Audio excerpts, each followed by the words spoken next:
Hello friends, welcome to our channel. మేము తిరుమలని దర్శించుకొని ఇప్పుడు కాళహస్తికి వెళ్తూ ఉన్నాం.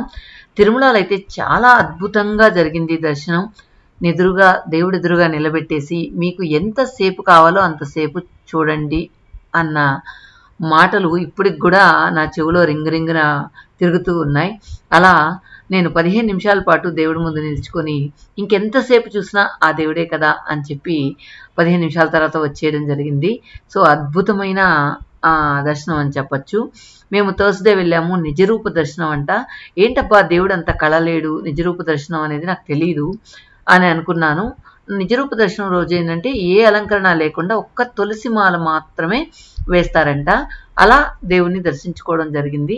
అద్భుతమైన దర్శనం అయిన తర్వాత మేము కాళహస్తికి బయలుదేరాం. నేను, నా ఫ్రెండ్, వాళ్ళ పాప. కాళహస్తికి వెళ్ళే దారంతా కూడా చాలా అద్భుతంగా అనిపించింది. ఎందుకంటే ఇప్పుడు వరి నాట్లు వరి పండే సమయం అన్నమాట. సో అందువల్ల ఎటువైపు చూసినా రోడ్డుకి అటువైపు ఇటువైపు రెండు వైపులా కూడా పచ్చదనం అలాగే ఉట్టి పడుతూ ఉందన్నమాట. ఇంకా మనం మార్చి తర్వాత చూస్తే ఇదంతా ఎండిపోయినట్లుంటుంది. ఇప్పుడు మాత్రం పచ్చని పంట పొలాల మధ్యలో మన ప్రయాణం సాగుతూ ఉంది. సో మొత్తానికి కాళహస్తి అయితే చేరుకున్నాం. ఇక్కడ చూడండి, గోపురం ఇక్కడి నుంచి కూడా మనం చూడొచ్చు. అదేవిధంగా స్వర్ణముఖిలో కూడా నీళ్లు ఉన్నాయన్నమాట. సో ఇప్పుడు ఎక్కువగా డ్యాముల నుంచి వచ్చే నీళ్లు స్వర్ణముఖిలో ఎప్పుడూ డ్రై అవ్వకుండా వదులుతూ ఉన్నారు కాబట్టి పంట పొలాలకి ఇబ్బంది లేకుండా నీళ్ళైతే బాగున్నాయి. తర్వాత నేను చాలాసార్లు ఆ కొండ మీద ఎలా ఉంటుంది ఏంది అని చూడాలనుకున్నా, కానీ ఎప్పుడు ఇంతవరకు అవ్వలేదు. కాళహస్తికి కూడా నేను ఇప్పుడు రెండవసారి పోవడం. సో మా ఊరికి చాలా దగ్గరలో ఉన్నా కూడా నేను ఎప్పుడూ వెళ్ళలేదు.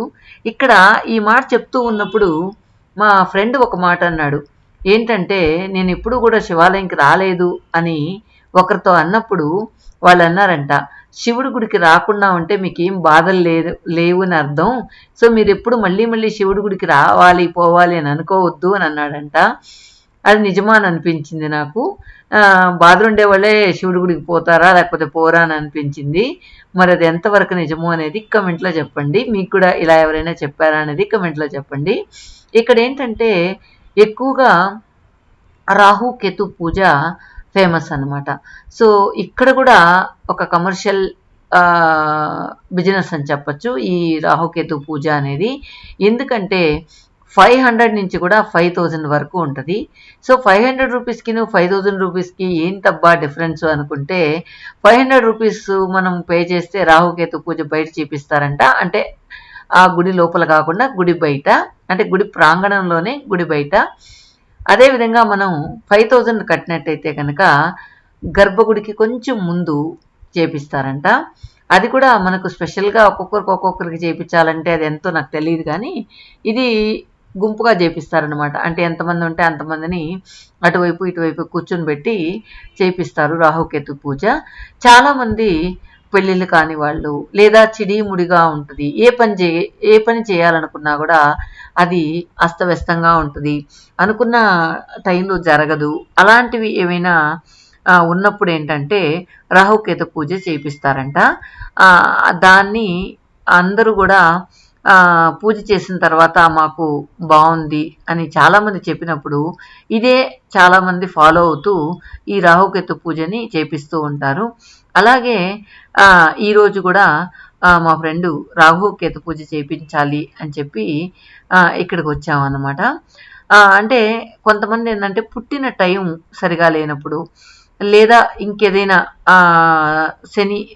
శని నడుస్తూ ఉంటుంది అంటారు కదా, అలాంటప్పుడు ఇలాంటి పూజ చేస్తే కనుక బాగుంటుంది అని చెప్పి చెప్పడంతో మా ఫ్రెండ్ కూడా ఇక్కడికి వచ్చారనమాట.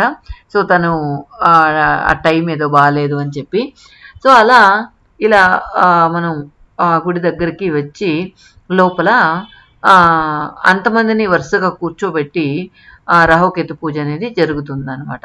సో చాలామంది మీలో చాలామంది చేయించుకునే ఉంటారు.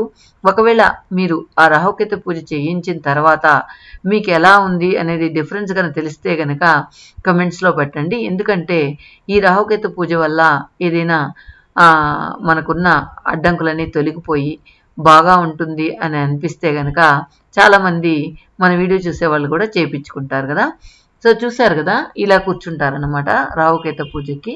సో ఒక్క పంతులే మైక్లో మనకు మంత్రాలు చదువుతూ అక్కడ నాగపడిగితో కూడిన శివలింగం ఒకటి ఉంటుంది, దానికి పూజ చేపిస్తూ మంత్రాలు చదువుతూ ఉంటాడనమాట. ఈ రాహుకేతు పూజ అనేది కేవలం ఆ రాహుకాలంలో మాత్రమే చేస్తారు. ఆ రాహుకాలంలో చేసే పూజే రాహుకేతు పూజ అంటారంట. అలా చేసిన తర్వాత మనకు దర్శనం అయితే చాలా బాగా జరుగుతుంది. నార్మల్గా ఏమంటే మనకు గర్భగుడి లోపలికి పోయే అవకాశం ఉండదు. గర్భగుడి అంటే జస్ట్ దేవుడికి మనకు ఒక గట్టు మాత్రమే తేడా ఉంటుంది అనమాట. అంత దగ్గరగా మనం దేవుడిని చూడొచ్చు. సో ఈ విధంగా మాకు కాళహస్తిలో కూడా ఒక అద్భుతమైన దర్శనం జరిగింది. అదేవిధంగా పార్వతీ అమ్మవారు బంగారు చీరతో దర్శనమిచ్చారు. నాకైతే తెలియదు అనమాట. ఫస్ట్ టైం బంగారు చీర ఎలా ఉంటుందా అనేది నేను మొన్నే చూశాను ఆ గుడికి వెళ్ళినప్పుడే. సో పార్వతీ అమ్మవారిని బంగారు చీరలో బాగా అందంగా కనిపించారు. అదేవిధంగా పార్వతీ అమ్మవారిని దగ్గరగా, శివుణ్ణి దగ్గరగా దర్శనం చేసుకునే భాగ్యం కలిగింది. నేనైతే శివుని దూరం నుంచి చూశాను కానీ దగ్గర నుంచి ఇదే ఫస్ట్ టైం చూడడం అన్నమాట. కాశీలో దగ్గరగా చూసాం, కాళహస్తిలో అయితే దూరంగా చూసామన్నమాట. ఇంకొకటి ఏంటంటే ఇక్కడ కాళహస్తిలో ఉండే లింగం ప్రాణలింగం, ప్రాణం ఉండే లింగం అని చెప్పి అంటూ ఉంటారు. ఎక్కడా కూడా మనం డైరెక్ట్గా ఈ ప్రాణం ఉన్న లింగాన్ని చూడలేమంట, కాళహస్తిలో మాత్రమే చూడొచ్చంట. అది ఎందుకు అంటే కనుక మనం గమనించినట్లయితే ఈ గర్భగుడిలో కొలువైన శివలింగానికి చాలా ప్రత్యేకత ఉంది. ఈ శివలింగం ప్రాణం గల శివలింగంగా అందరూ నమ్ముతూ ఉంటారు కదా. దీనికి ఈ ప్రత్యేక కారణం ఏంటి అంటే ఆలయ గర్భగుడిలో ఉండే అన్ని దీపాలు నిశ్చలంగా ఉన్నా కూడా శివలింగం ఎదురుగా ఉండే అఖండ జ్యోతి మాత్రం ఎప్పుడూ రెపరెపలాడుతూ ఉంటుంది. వాయులింగంగా కొలువైన స్వామివారి ఉశ్వాస నిశ్వాసాలు గాలి కారణంగా దీపం ఎల్లప్పుడూ రెపరెపలాడుతూ ఉందని నమ్ముతారు. అందుకే ఇక్కడ ప్రాణం ఉన్న శివలింగం అని చెప్పి ఈ కాళహస్తిలో శివలింగాన్ని అందరూ చెప్తూ ఉంటారు. అందుకే ఈ వాయులింగానికి చాలా విశిష్టత కూడా ఉంది. సో పంచభూత లింగాలు అందరూ దర్శించుకోవాలనుకుంటారు. నేనైతే 2 లింగాలను మాత్రం ఇంకా దర్శించుకోలేదు. ఒకటి జలలింగం, తర్వాత మన కంచిలో ఉన్న మట్టి లింగం అన్నమాట. ఈ మట్టి లింగం, జలలింగం ఆ 2 గాని దర్శించుకున్నట్లయితే నేను మిగతా 3 లింగాలు చూసేశాను. మరి ఆ 2 లింగాలు చూసే భాగ్యం ఎప్పుడు వస్తుందో తెలియలేదు. ఎందుకంటే మనం వెళ్ళాలనుకున్నా కూడా దేవుడు పిలవందే రాలేమని అందరూ అంటూ ఉంటారు. అలాగే జలలింగం, మట్టి లింగం నన్ను ఎప్పుడు పిలుస్తుందో తెలియలేదు. ఓకే ఫ్రెండ్స్, ఈ వీడియో మీద మీ వాల్యుబుల్ కమెంట్స్ చెప్పండి. ఈ వీడియో ఎలా అనిపించింది చెప్పండి. Thank you for watching.